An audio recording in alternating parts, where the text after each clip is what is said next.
tortured, poisoned with salt, starved, and eventually beaten to death. Now, we'd be sickened hearing of anyone dying like this. But when it's a 6-year-old boy, the devastation and rage is amplified.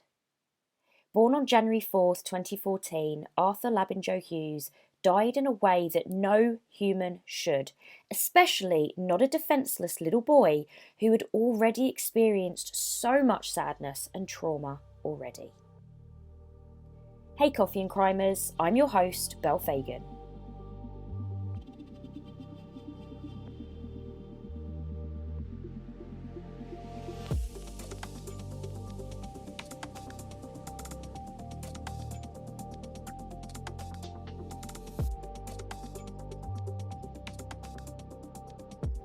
If you haven't listened to last week's episode, I'd suggest you go back and listen to that first, as although an entirely different case, it is still linked. The murder of Gary Cunningham by his girlfriend Olivia Labinjo-Hughes, Arthur's mum. So we left off with Olivia being sentenced to 11 years for Gary's murder. Now, although that was in 2021, Arthur had actually gone to live with his biological dad, Thomas Hughes, in February 2019, which is when Olivia was arrested and remanded in custody. Now, although Olivia and Thomas had split when Arthur was 1, like I'd said last week, there was no reason for Arthur not to be placed in his care. At the time of getting custody, Thomas was living in an annex at the back of his parents' property. Arthur went from a nervous little boy who would hide under the table when strangers arrived into a happy, well-rounded child growing in confidence. Life was finally good for Arthur.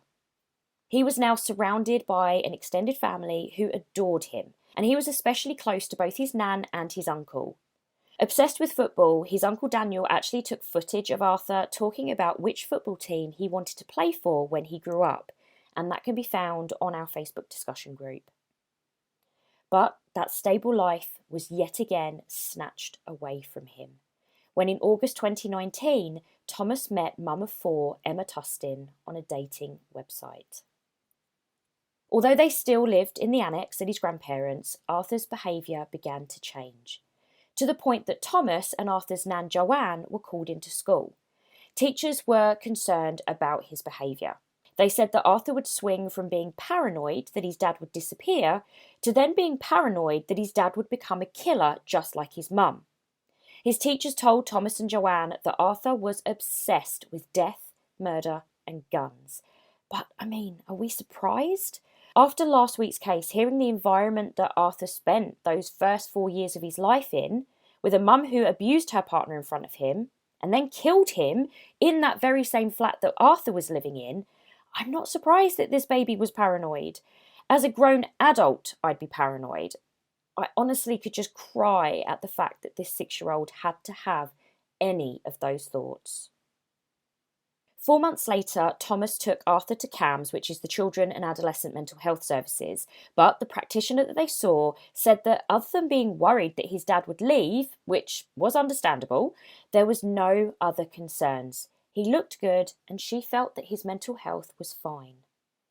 But Thomas's family had noticed that he was starting to get stricter with Arthur since Emma had come on the scene.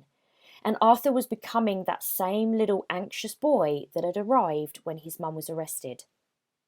Emma started to accuse Arthur of being rude to her, and again, Thomas's family noticed how he would just tell Arthur off on her say-so, even if he hadn't witnessed anything. Then lockdown hit. Now, we all remember March 20th, 2020 as the day the world closed. But for Arthur, it was the day that his death warrant was signed. By now, Thomas and Emma have been dating for 7 months. So on the day that Boris Johnson announced that we were in lockdown and we now had to stay in our household bubble, Arthur and Thomas happened to be over at Emma's house. So Emma and Thomas decided that they didn't want to be apart. Lockdown probably wouldn't last that long, little did we all know, hey, but they wanted to be together. So they moved into Emma's to form their new bubble. Although she had 4 children, only 2 of them actually lived with her. The other 2 were living with their dad. So they felt there was enough room for them all to form a bubble at her house. An extended family who adored him and looked after him were now not able to see him due to lockdown. And this gave Emma, and essentially Thomas, the perfect excuse to begin a barrage of systematic abuse. A month into the pandemic, Emma and Thomas had actually begun rowing. So for a few days, Thomas and Arthur actually went back to the annex on his parents' property. And as you can imagine, Arthur's grandparents were over the moon until they saw a totally different little boy. He was quieter and was speaking in more of a baby voice than he had before.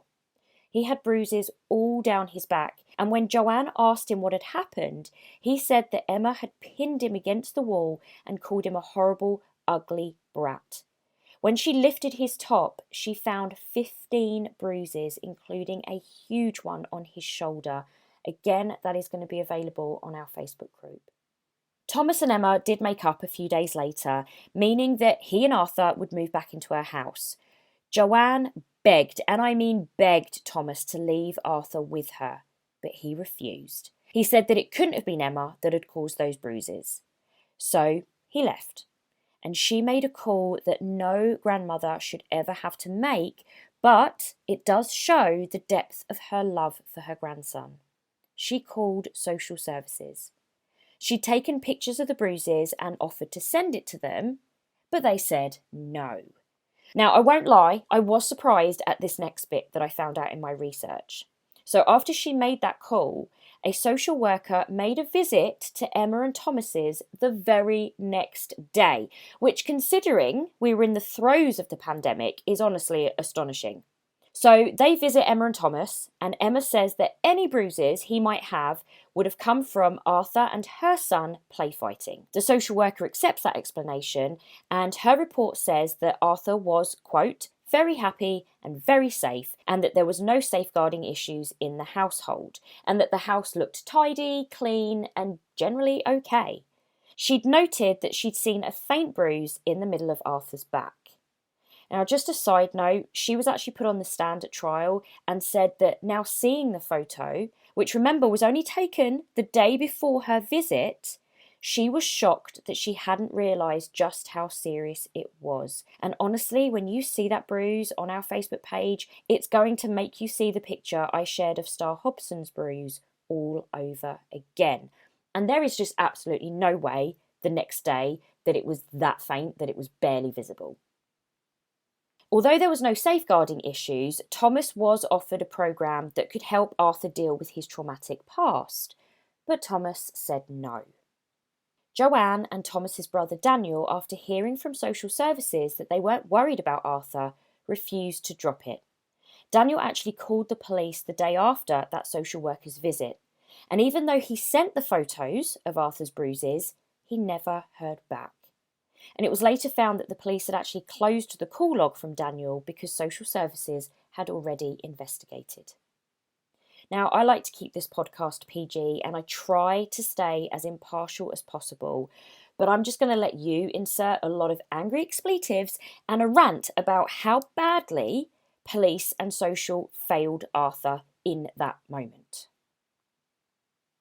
And I also just want to give Joanne and Daniel the biggest hug because they didn't fail Arthur. While Daniel phoned police, Joanne phoned Arthur's school about the referral that she'd made to social services. Now, obviously, no kids were at school because of the pandemic, but the head of safeguarding contacted social services and was shut down, saying that they'd investigated and there was no issue. So yes, we could argue that Joanne and Daniel are bitter because they adored Arthur and they wanted him living with them, so they could just have been exaggerating everything. But you know who you can't argue with? Someone reporting their concerns who has nothing to gain. And that someone was Emma's dad. He made a referral because he felt Arthur was in danger. And Arthur is nobody to him. He's no relation whatsoever. So if he's worried that his daughter is causing abuse, then surely someone needs to listen. Because he is going against his own daughter, trying to save a little boy, and still nothing is done. In May 2020, things only escalated. Now, for reasons I will never understand, but I am so glad that they did, Emma and Thomas installed CCTV cameras in their living room. The cameras catching the barbaric treatment of Arthur, including being made to stand for hours as punishment. Emma would then send Thomas videos and clips of Arthur crying. They both would repeatedly insult him, referring to him as a devil child or Satan. In the clips, you can hear Arthur crying for his grandmother and uncle, saying, "Nobody loves me." So what did Emma do? Well, she decided that Arthur was no longer allowed to sleep in a bedroom. Instead, he was forced to sleep on the living room floor. Over a 3-day period, Arthur was isolated away from the rest of the family for 25 hours in a hallway, while Emma's kids could be seen on camera enjoying food and just generally having fun like kids do. At one point, Emma and Thomas are sitting on the couch eating ice cream on a super hot day, while Arthur is stood in that hallway in a fleece onesie. If he dared tried sitting down to rest, despite being battered and bruised from repeated beatings, Emma would yell at him to stand back up and face the wall. On June 8, 2020, Arthur's school reopened, but Arthur never went back. Instead, Thomas just kept making excuses that he wasn't well, which, to be fair, at that point in the pandemic, no one is going to be questioning too much about a child not going back to school when COVID was still so rife. He was being deprived of food and water, but even more shockingly, he was being slowly poisoned by Emma with salt. Arthur was heard in one clip begging in tears, "I want you to feed me. No one is going to feed me." So what happened? His most treasured possessions, including a favourite blanket, a teddy bear, and his Birmingham City football shirts, were torn up and destroyed in front of him by Thomas as a form of punishment. The day before his death, on June 15th, Emma took Arthur with her to an appointment to her hairdresser's, a woman called Catherine Milhenge, who said that Arthur was told to face the door and not move during the 6-hour appointment. She described to the court that his appearance was skeletal and his legs were shaking like he couldn't hold himself up. Emma spent most of that appointment swearing and shouting at Arthur. And when he got home, he got a beating with a belt from Thomas. Again, he was made to stand in front of the wall, with Thomas yelling at him that if he didn't stand up straight, he'd rip his head off and use it as a football. On the morning of his death, June 16th, CCTV shows Arthur struggling to move his duvet after being forced to sleep on the living room floor for a 5th day in a row. He was so weak and so fragile that you can see him grimacing in pain as he tries to pick up his duvet and pillow from the floor, barely making it across the room. And you can hear him crying, saying, "No one loves me, no one loves me," 4 times as he struggles to walk with a noticeable limp. It takes him more than 2 minutes to walk the 2 meters to the door leading out of the room. That morning, they all head back to the hairdresser's house to finish off the appointment, again with Arthur being continually yelled at by both Emma and Thomas this time. Catherine's partner, so the hairdresser, her partner secretly gave Arthur a drink of water while Emma and Thomas were distracted, and he said that Arthur looked malnourished and just a broken little boy. He could barely sip or hold the water and looked terrified that either his dad or Emma would notice. At 1 p.m, they got home and Thomas took Emma's kids to the supermarket, leaving Arthur with Emma and in what would be the last time that he would see Arthur alive. Emma gave Arthur a lethal amount of salty water to drink and then bombarded Thomas with messages complaining about Arthur. She even took a photo of him crying in the hallway at 2:15 p.m. And at 2:29 p.m, she carried out her final attack, brutally shaking his head back and forth and slamming it off either of the walls, floor, or both. She then messaged Thomas to say that Arthur wouldn't get up from the floor, and he replied by saying that that kid was going to get ended when he got back. The CCTV footage then showed her moving Arthur and trying to prop him up on a sofa. Thomas arrived home and they both tried to give him a drink and some Calpol. And only at that point, when obviously it was doing nothing, which was 12 minutes later, Emma called 999. She told paramedics that Arthur had fallen and banged his head, and then while he was on the floor, he'd banged his head another 5 times. Paramedics arrived and they found Arthur unconscious with a neighbour performing CPR. He had bruising to his head and his body was visibly underweight and his gums were bleeding. He was rushed to hospital, but despite the best efforts of doctors, he died at 1 a.m. the following morning. The autopsy report showed that he had around 130 bruises, with injuries that were ones you'd expect to find from a car crash victim, along with extreme salt poisoning.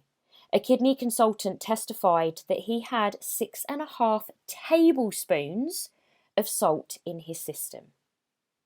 At the hospital, Emma and Thomas were obviously questioned, but again, obviously, because it was a bunch of bull, their version of events differed. Regardless of that, though, the extent of Arthur's injuries screamed murder, and they were both arrested. Police trawled through hours of CCTV from inside the home, along with the hundreds of videos, audio files, and photos found on their mobile phones, and the thousands of messages that they'd sent each other. Basically, the evidence burying the two of them. But if you think that they pleaded guilty and owned what they'd done, then you must be new here. Emma blamed someone else, obviously. Thomas? No. No. She didn't blame Thomas initially, anyway. She blamed Arthur. She said that his injuries were all self-inflicted, saying in court that however he died, he did it to himself. She said that she was the victim and Arthur was the aggressor, treating them both so badly and causing them stress. And I think we just need to take a second to remind ourselves that this is a 6-year-old child that she is talking about here. I can only say that these kinds of people must be the highest level of stupid. CCTV cameras, which they installed, and the over 200 text messages, numerous audio clips and photos that they'd sent each other literally could not be interpreted in any other way than what actually happened. I mean, it's the stuff that Netflix true crime series are made of, a literal house of horrors. What all that evidence did do was make her then shift her blame to Thomas. She was stupid, but obviously not that stupid to stick to the same ridiculous defence that Arthur had done it all to himself. She did, however, halfway through her trial, change her plea to the child cruelty charge to guilty. Friends of Emma described her as a black widow, where she would draw people in and put them under a spell until they found themselves trapped in her poisonous web. And Thomas's defence was just that Emma had made him that way. That before she'd come along, he believed in a strong family unit and was close to his parents and brother, as well as doting on Arthur. But through her manipulation and control, he'd changed. Emma's ex described her as unhinged and said that she'd flung herself out of a bedroom window which broke her leg, purely to stop him from going out with a friend. Then another of her exes said that she'd jumped off the top floor of a multi-storey car park trying to kill herself when he'd broken up with her. The court heard that as soon as Thomas and Arthur moved in, she began her campaign of abuse because as far as she was concerned, Arthur stood in the way of her getting all of Thomas's love and affection. And as much as Thomas says that it was Emma that made him that way, bottom line, he still abused Arthur. So many texts were sent by him to Emma saying things like, "Finish him off." In fact, the day before Arthur died, Thomas had sent a text, supposedly joking, saying that he'd pay someone to dig the boy's grave and for Emma to just end him. Both Emma and Thomas said nothing was meant by those messages, and it was just their way of venting. It wasn't meant to be taken literally. The court watched footage of Arthur standing in the hallway facing the wall while Emma's kids ate McDonald's in the living room. It was just another glimpse for the jury to see exactly the kind of mental torture that they were also putting him through. Thomas admitted that Arthur was hit every day, with one or both of them either headbutting him or slamming him up against the wall. He also admitted that he would use pressure points on Arthur's neck to discipline him, which he learnt to do after seeing videos about police brutality in the USA. He said he would use those pressure points for about 10 to 15 seconds to, quote, help discipline him. Now, during the trial, Emma actually tried to commit suicide. She was evaluated by psychiatrists but was found fit to stand trial. However, she did refuse to attend her sentencing hearing. Other inmates, after finding out what she had done to Arthur, began giving her the exact same treatment back. Her food was laced with salt and she was regularly beaten. But the only tear that she shed the entire trial was nothing to do with Arthur. Not any time that she watched the footage of him being beaten, etc. No, the only time she cried was when Thomas ignored her in the courtroom. She was found guilty of murder and sentenced to 29 years behind bars. Thomas was found guilty of manslaughter and sentenced to 21 years. Both of them appealed, and I can't help but smile because Thomas's appeal backfired and his sentence was actually increased to 24 years. Emma's, however, stayed the same. Tragically, Arthur couldn't even be laid to rest in peace. After months of blocking her, Thomas finally agreed to release Arthur's body to Olivia, although still being in jail, her mum is acting on her behalf. But in a final knife to the back to Thomas's family, who did try to save Arthur, Olivia blocked them from attending Arthur's funeral, making it instead a secret private memorial. Not only that, but Arthur's adult cousin set up a charity called Arthur's Angels, an organisation aimed to be a voice for all the children of the future, which would also launch a number of campaigns, including one to equip social workers with body cameras like the ones used by police. They'd already raised extensive funds, but last month, Olivia and her mum ordered for it to be shut down as they've got their own plans to forge a path of change once Olivia is released from prison. And honestly, I'm just too numbed with sadness by this whole case to even just comment on that. If all that wasn't enough, a shrine to Arthur not far from the property that he lived in was vandalised. Bushes had been planted next to a bench engraved with words for Arthur, but in March of this year the bushes were removed and smashed. All I want from now on is nothing but good to come from Arthur's name, and that he can finally just be remembered for a gorgeous little boy with a gorgeous smile. This case has been really, really difficult to research, and there is a lot of CCTV video footage and audio clips and case photos, and they are all going to be available in our Cup of Coffee and Crime Facebook discussion group. The link is in today's case description, but I do need to say that viewer discretion is advised. Thanks for listening, and until next week, stay safe.